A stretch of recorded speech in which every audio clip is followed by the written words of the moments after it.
I wanted to talk about this transfer portal situation for just a second. Some interesting stuff's happening with Dabo Swinney. Now, Clemson is off the national radar. They've already lost 2 games. They got Syracuse, I think, on a Friday night this week. And so not a lot of you are paying attention to that necessarily, but you are paying attention, at least according to our web traffic patterns, to what Dabo Swinney is saying about the transfer portal. And I knew this was coming. We talked about this at length over the summer. Now, I thought Clemson was going to have a great year. So I did not think there was going to be any kind of disastrous setback this year that was going to force him to be talking about it in October. But yet here we are. The transfer portal, I'm going to get to Dabo's comments in a second. Transfer portal, as we can clearly see, has been revolutionary. We spent an inordinate amount of time. Actually, we invested an inordinate amount of time on it because it wasn't just given away. It has a lot of meaning to it over the summer talking about the transfer portal. Think about Oklahoma. Oklahoma, it's affecting them right now in the way that Lincoln Riley handles his quarterback room because he's trying to be careful not to lose one so that he's in a precarious depth situation. With Michigan State, there is a phenomenal article on The Athletic today about Michigan State and Mel Tucker's leveraging of the transfer portal. They brought in 15 kids, totally overhauled the team in one summer. We don't believe in the O word around here. Penn State, had they had their backup quarterback who exited via the portal, Will Levis, to go to Kentucky, had they had him at Iowa, they may very well have won that game. Alabama, where would they be without Jamison Williams? They lost all that receiver talent. They got one from Ohio State who is their best wide receiver right now. He is a difference maker in every sense of the word.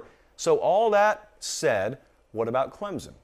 Clemson famously, Dabo Swinney famously, has not taken a player out of the transfer portal yet. And he had some things to say this week, did Dabo Swinney. Now here's what I don't want to do. I feel like Dabo Swinney is very polarizing. People either love him or hate him. There's really no in between. I'm actually in between. I really don't have strong feelings one way or the other. I respect the culture he's built up there. I certainly respect him being able to put together a winner against the best to ever do it a couple of times in sort of a polar opposite approach, which just shows you there's more than one way to skin the old college football cat.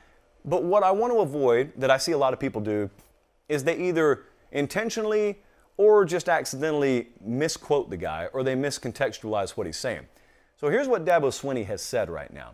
What he said right now is, I, Dabo Swinney, have not seen fit to go into the transfer portal to try and help our team.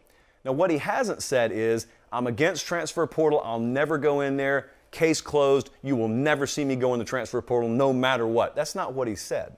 So I want to make that clear, because I've got some difference of opinion here with Dabo Swinney, but I'm not going to misquote the guy. So let's fairly inaccurately and warmly quote him, but then let's talk about where I think, this is where my opinion comes in, where I think the Clemson program is right now. I think Dabo Swinney built a blind spot for himself. It's the easiest thing in the world to adapt when things go wrong. Easiest thing in the world to do. The best out there, the winners, the A-types, the ones that hang out at the mountaintop, they're the ones changing and evolving everything and doing a continuous inventory even as they're out in front of everyone. They're leading the pack and they're evolving on the fly. You do not get to take the ship into port every time you need to plug a leak. Sometimes the best captains, they got to plug the leak right out over the open sea.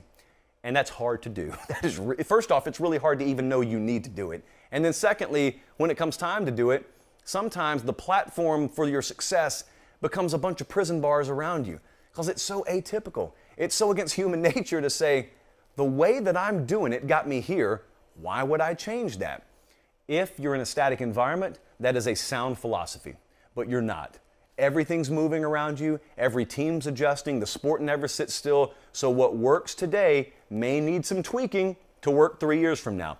And the transfer portal was a giant, not a pebble, but a boulder thrown in the stream, and so some programs have figured out a way to navigate around it, or at least navigate, at best utilize it, and some haven't.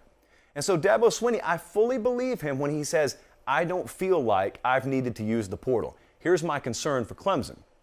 My concern is you're seeing a shift from mere pragmatism to a lot of personal attachment to this, because now it's become kind of a topic du jour, kind of a cause that Dabo Swinney has attached him to. I hope that's not the case. My fear is it is the case, because at that point, pride enters into the equation. And at that point, you're only increasing your own blind spot. This is a reality. And if Clemson utilized this reality properly, they would realize, much like Oklahoma, much like Georgia, much like Alabama, they would be a destination spot for kids out of the transfer portal. They're going to have to do it. My feel is they eventually will do it. My question is, how long will it take them to do it? Dabo Swinney's kidding himself if he doesn't think a couple of those offensive linemen who transferred to places like Notre Dame could be helping them right now. He's kidding himself if he doesn't think Jamison Williams, who is popping the top off every defense he faces at Alabama, couldn't be helping them right now. You've seen a receiver run a sub 4.65 in Clemson, South Carolina recently? Because I haven't. They all look the same to me. They're really ultra physical. They're really ultra impressive. I mean, they're not outrunning anyone. And so, yes, there have been guys. Now, the question that we can't know is, what is Clemson's list of criteria, and did any of those guys match the criteria?